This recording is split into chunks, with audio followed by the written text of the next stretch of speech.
I see a stock going up and I buy it, and I just watch it until it stops going up, and then I sell it. Do not pay off your student loans debt, and here's why. I don't know what to say. It's not real, it's fake funny money. It's always better to be using somebody else's money. This is such dangerous advice. The remaining 450K, I'm gonna put that into the Anchor protocol.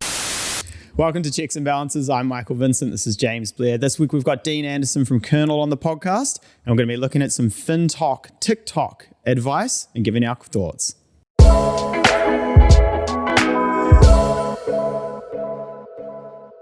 Great. So we're joined by Dean, debut on the podcast. How are you feeling? Excited, ready to go. Okay, we're going to start with something really fun. We've got about 5 different TikToks that we're going to run through. So let's play the first one. Max out your 401k could be the dumbest advice that I've ever heard for anyone that wants to take financial control of their future. Why? But Chris, it's free money. You do max contribution and the company matches you. It's awesome. Like, are you kidding me? First of all, I give you my money and I'm never gonna see it for decades. Like, why would I give that to you even if you're matching it? It's not real, it's fake funny money. I can't use it, I can't invest it, I can't do anything with it. And it's on the roller coaster of the stock market, which means that I'm gonna be averaging 3-4% on my money. Now, by the way, just so you know, when inflation is 3%, which is what the value of your dollar is losing every year, and you're gaining 4%, 4 minus 3 means that you're netting 1%. Let that compound over, the next 30 years, and you're gonna be happy with it turning into a pile of nothing. Poof. Poof. Poof. All gone. Yeah. That's it. Genius. So for those who aren't sure, 401k is essentially like a KiwiSaver in the US. Mike, the testosterone coming out of that video. Yeah, I mean, he appeals to a pretty niche segment of his market. It's I'm picking Joe Rogan listener, bets a lot on the UFC, maybe on testosterone. But I guess the advice itself. What's the advice? What's the alternative? I'm not entirely sure. It's just don't give it to someone else to manage. And I think that, if you are really good at managing your money and you are making smart decisions with it, and you don't like free money being put on top of it, maybe you can rationalize it. But I think that, with the talks that we've given, James, to different people who have KiwiSaver, the amount of people who just want to get at the KiwiSaver, maybe not having access to it is a bit of a good thing. But the worst thing about it, he's not got any alternative. He's basically said don't invest in shares. No matter whether it's in a 401k, his whole point was the share market only does 3%. So, But then it goes up and down. Did you get that? It's a roller coaster. Yeah, it's a roller coaster. It's a horrible roller coaster. Yeah. Why would you ever invest in that? I mean, for those who are interested in the actual truth, when it comes to KiwiSaver, you're putting in maybe 3% of your salary. Your employer's putting in 3%. So essentially, if you don't do it, you're missing out on 3%. Then the government's putting in $500 odd a year. Plus, I see how much people have for retirement outside of KiwiSaver. I tell you what, they're not picking the hot stock. They're not investing into crypto, making lots of money. They're not flipping houses, the average person. The problem with this is it's very bespoke around where else can you make a huge return, right? And let's call out that the stock market over the past century has not delivered 3%. It is more like 7, 8, 9%. In fact, the New Zealand share market has done about 14% per annum for the last decade. So a load of bollocks. Yeah. Also, let's go, 4%, minus inflation. You've also got to minus fees off that as well, plus a couple of other costs. So, even that bit doesn't really stack up correctly. But again, I think your average Joe who doesn't have a KiwiSaver and is heading for retirement isn't picking between a Lamborghini and a Ferrari. So maybe having some funds that are outside of your access is a good thing. Exactly. Okay, let's play the next video.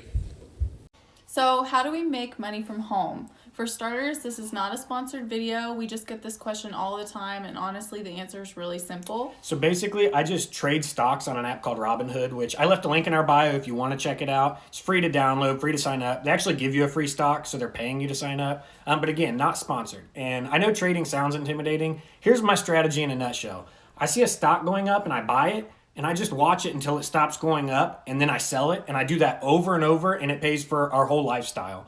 If you're wondering how much you can make doing this, in this month I turned about 400 into 14,000. And in this month, I turned less than 1,000 into 20,000. And honestly, my favorite part about this isn't even the amount of money you can make, but just the fact that we don't have to go to a 9-to-5 job. Yeah, we can focus on things that we actually enjoy doing. So if you have friends that like want to make money from home, you can tag them or send them a link. Or if you make money this way, share it in the comments so other people know like there's more people doing this now. So is there a referral code here that, how are they actually making the money on this? There's no sponsor. There's no sponsorship in this. What are we doing here? Like, what? I didn't know it was that simple.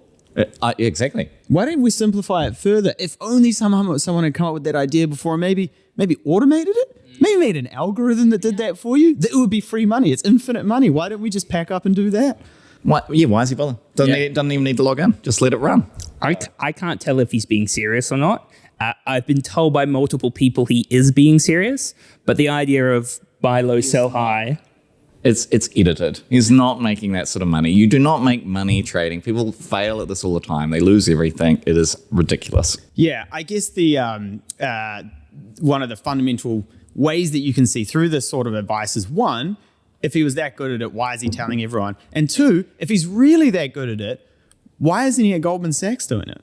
No, but why would you ever do it for anybody else? Yeah. Why promote it? If you're making so much money, why do you need to run a YouTube or a TikTok channel? Yeah. The only way he's actually making money is through selling social media posts and referral codes. Maybe a course as well? Yeah. Yeah. That's always the next video. My expert course. Yeah, exactly. Yes. Now, I would call out one thing that most people probably don't realize in New Zealand is if you are a trader and you're trading stocks to try and make money, you have to pay capital gains tax. Most people don't know that in New Zealand. There is capital gains tax. If you are buying and selling stocks to trade, you have to pay capital gains tax on it. I'd also say it's probably not a problem for most of them because that would imply they're making a profit. That is true. What is the stat off? I think it was at Sharesies or someone has some stat or someone does about the amount of day traders who actually make money being somewhere around 3 or 4%. Oh, it's like 1. Yeah.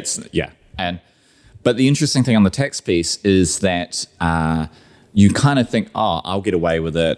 IRD's never going to come for me. Probably true, but actually what's changed is apps like Robinhood or centralized platforms, the IRD doesn't go to you. They go to those platforms and go, give us all the data. And then what do you get? A letter in the mail saying, here's your tax bill. Yeah. They did it in New Zealand with crypto. So our IRD went to one of the crypto exchanges, got all the data, all of them had to pay capital gains tax. But it's on the blockchain. You can't find me. Yeah. Great. Okay, let's play the next video. Do not pay off your student loans debt, and here's why. Why give all that money back to the government when you can hold on to that money, invest in real estate or some other asset that can double, triple your money? For example, take that 40 to 50 G's that you have and go buy a fixer-upper like this at a 30% discount. Then after you fix it up, you go to the bank and do what's called cash out refi. So you can pull the 40 to 50 G's that you have invested in the property back out and go do it again. So you basically turn that 40 to 50 G's into a couple $100K and you never lost the 40 to 50 G's and you have the asset that pays you every single month. Boom! Guaranteed money. I mean, I gotta say on this one. First of all, don't pay off your student loan. Take the 40 or 50 G's that you have. I'm sorry. Where did the 40 or 50 G's come from? All it is 40, 50 G's of debt. You gotta I'm just still not sure where that money comes from. I don't know. I think that's, you got to see through that to start with is just because you have a student loan doesn't mean you have that debt sitting, that cash sitting in your pocket. That's ridiculous. Yeah. The second thing is he's walking out of a lot of bushes. There's a lot of hedges. There's a lot of walking and all those shots. Just what is going on? Take action. Got to do it now. Yeah, that's a really interesting sort of point you raised there. Is actually that's quite a well-known editing technique. A lot of different cut scenes kind of implies urgency to a situation. You see it in movies quite a bit when the action's heating up. It's no coincidence that he's done that. He's trying to get you to take action now. If you don't do this right now, you're going to lose all the money. And to your point, 30% discounted houses? I guess. Everywhere. Yeah, I mean, I'm not up to date on exactly what's happening with the US housing market, but in New Zealand, I can't remember the last time I saw a fixer-upper, or maybe something you could subdivide at a 30% discount. The assumption here is... Where's the money for the reno come from as well? No, it's Like, is that Molny. another pot of money It's Molny Molny. that's sitting around? Yeah. Also, his servicing is less because he's got a student loan. Yeah, again, like I'm not sure how these work in the States, but this simply doesn't work in New Zealand. One, if you've got that debt sitting there, it's automatically taken out of your paycheck, so you can't just, even if you have 40 or 50 grand, you know, one, you can only buy probably a That new is build the property. one fact and good piece of advice in here, though, is that you do not need to pay off your student loan faster than what happens automatically out of your salary. Because at least in New Zealand, it is interest free. So Molny man has a point. Is that what Molny has one good point. He does to a degree. I'm going to chuck in a technicality. Your payback period on a student loan is generally whittled down to like 5 years or something like that, sort of like a personal loan. So what will happen is sometimes we actually do give people the advice to pay off their student loan because, you know, that $400, $500, $600 a month that you're using on your student loan actually equates to $100, $200, $3,000 of mortgage. Again, though, pretty specific scenario, definitely not what Mr. Molny is talking about. Exactly. Cool. Next one. This is the most common question I got on my last viral video. There are 4 reasons why you don't want to use a debit card. Number 1, it doesn't protect you from fraud. Number 2, you don't build any credit when you're using a debit card. Number 3, the benefits with a credit card are going to be far more significant than anything a debit card can provide. And number 4, it ties up your cash. It's always better to be using somebody else's money. However, there is one caveat to this. If you are not disciplined with spending, then you don't want to get a credit card. However, if you're a savvy investor and you want to create wealth or you own a business, a credit card is something you should be using and not debit. This is such dangerous advice. The reason for this is it's just like a general statement that if you are super savvy and if you're doing really good things, you're better off using somebody else's money. You'll pay off your credit card every month. Problem is, not everybody pays off their credit card each month and they end up spending more than they're expecting And to they spend. have fixed fees. Yeah. Most of them charging $100, $200, $300 a year. So Yeah. I think in general, I agree with what she's saying. Like, she's not making any wrong points, but I think that really the dangerous piece here is by going, if you're a savvy investor, this is what you do. To James's point, not everyone is a savvy investor, but when I'm told that this is what savvy people do, I might just go do it, but I might be absolutely terrible at managing cash. You know, giving financial advice or regulated financial advice is never a sexy thing, right? We're never going to be able to compete with an iron butterfly spread on a stock market or something like that, right? But, you know, it's about giving advice that is, you know, works for you, is personalized, and isn't, you know, well, it's tailored to your level of risk and how good you are at managing money. The other point maybe on there as well, Mike, with the credit cards, especially with the States, is talking about building some credit, like a credit score. Yeah. In New Zealand, how does that work? Yeah, it's really not the same. So in the States, the UK, if you have debt and you're paying it back, you have a credit card, that sort of thing, you build up a positive credit score. In New Zealand, yeah, don't get me wrong, you can get a positive credit score on paper, but really all we're measuring is neutral or negative. does it influence lending or loans to credit scores? The positive doesn't, but the neutral or negative does, right? And just by having these credit cards, it's more chance you're going to miss a payment, you know, that sort of thing. And that's what's going to impact you getting a One thing I did want to question is she mentions that debit cards aren't any more secure. Yeah, that doesn't make any sense. Surely a credit card is just as risky Yeah. from a security point of view. Yeah, physically, but you do have insurance on a credit card that you don't get on a debit card. Like travel insurance. Travel insurance, you can get. You don't have insurance if somebody fraudulently uses your credit card. I think the banks Does they win for debit as well? They pay back. Yeah, I mean, they want to encourage it. It's an interesting one. Okay, let's play the next video. About to buy $1 million home for half the price. The thing is, you can only do this if you know how to utilize cryptocurrency. So this is the house that I'm gonna buy, and it costs about 1.4 million. So I'll have to pay around 7 grand a month. But for this entire house, the total that I need to pay is 740K. It's because of crypto. For the down payment, I'll have to pay about 20%, which is 290K. With the remaining 450K, I'm gonna put that into the Anchor protocol. Once I deposit the 450K, it'll yield me 19% per year. That's 88 grand a year. Now divide that by 12 months, and that's gonna make me 7.3K a month. Just enough to cover the monthly cost of this mansion. After it's paid off, I'll have a $1.4 million home, plus be making 7.3K a month doing nothing. If you wanna learn more about crypto, check out my bio. I don't know where to start. I don't know what to say.